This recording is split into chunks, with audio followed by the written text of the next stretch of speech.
planeja, a tua mente começa a maquinar o mal, abre-se uma grande porta para o pecado. Pastor, tenta me explicar isso. Eu posso explicar para mim, para você. Ninguém peca por um acaso, ninguém peca acidentalmente, ninguém peca de uma hora para outra. Todo pecado ele é articulado, ele é planejado. A pessoa, ela sabe exatamente o que está fazendo.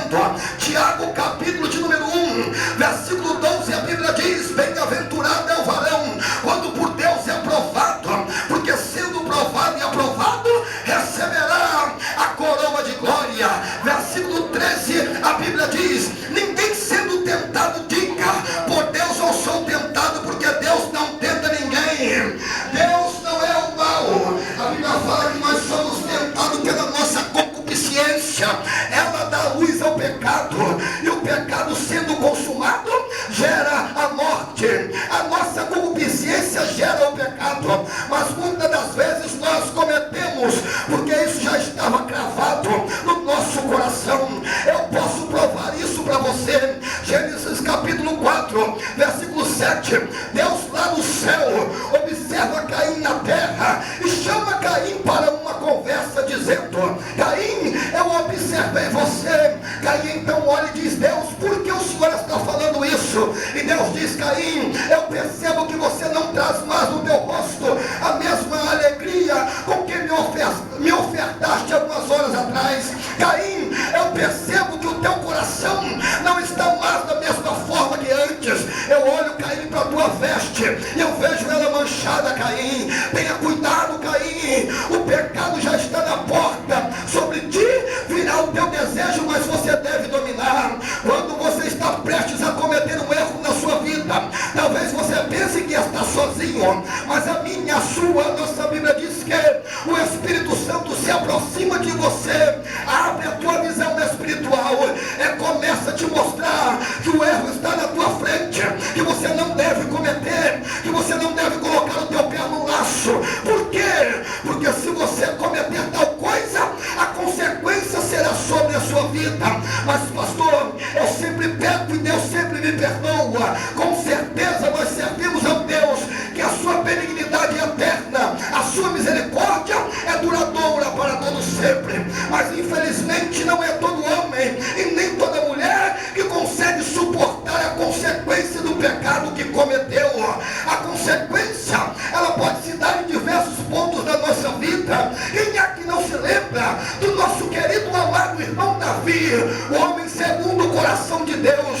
Diz a Bíblia Sagrada que Deus olhou do céu e viu que Davi havia cometido um pecado gravíssimo contra ele mesmo, contra o reino, contra o teu amigo de guerra, contra todos aqueles que acreditavam no seu chamado. Então Deus levanta um homem chamado Natã e determina que Natã vá até Davi. Natã, diante de Davi, cria uma parábola. Por quê, pastor? Porque se Natã passasse para Davi o pecado que ele havia cometido de qualquer forma, talvez o rei naquele momento não receberia e determinaria que matassem o profeta. Sim, isso é uma verdade bíblica. Por quê, pastor? A Bíblia fala em Hebreus, capítulo de número 12, versículo 11, que a correção, a princípio, momento, não é motivo de alegria.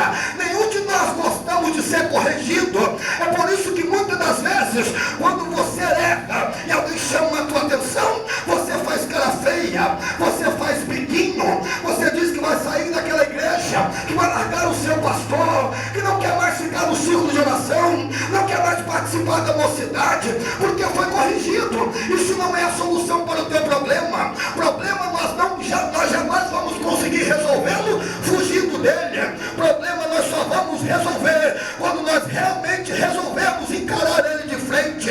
Então Natã anuncia o pecado de Davi. Davi só faz uma pergunta para Natã: Deus vai me matar? Natã diz: não, Deus perdoou o teu pecado, mas a espada jamais sairá da tua casa, você pagará consequências gravíssimas.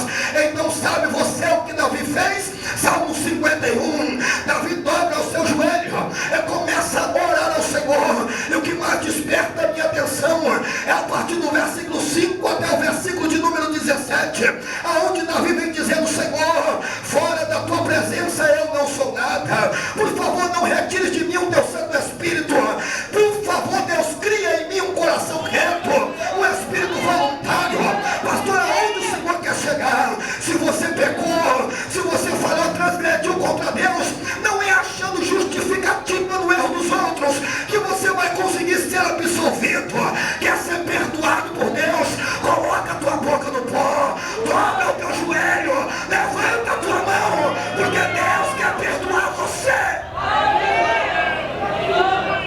Tem aquelas pessoas que você vai dar um conselho para ela, ela diz assim: pastor, eu pequei porque o fulano fez tal coisa, eu pequei porque a minha esposa fez tal coisa, eu pequei porque o meu marido fez tal coisa. Não, se você quisesse, você conseguiria segurar este leão que se levanta dentro de você. Todos nós sabemos que após Caim e Abel vir e a morte acontecer, a desolação entra na terra. Deus tinha um carinho especial com o homem. Qual carinho, pastor? O carinho de chamar o homem de filho e o filho chamar Deus de pai. A partir do capítulo 6 do livro de Gênesis, diz a Bíblia que o Senhor Deus olhou do céu e viu que o pecado do homem na terra havia se multiplicado de tal forma que disse: o meu espírito não mais contenderá com o homem na terra. Deus então tomou para si o seu espírito, deixando assim o espírito disponível para vir sobre a vida do homem somente quando o homem clamasse por socorro. Por que você acha que quando Sansão estava defendendo Israel dos filisteus,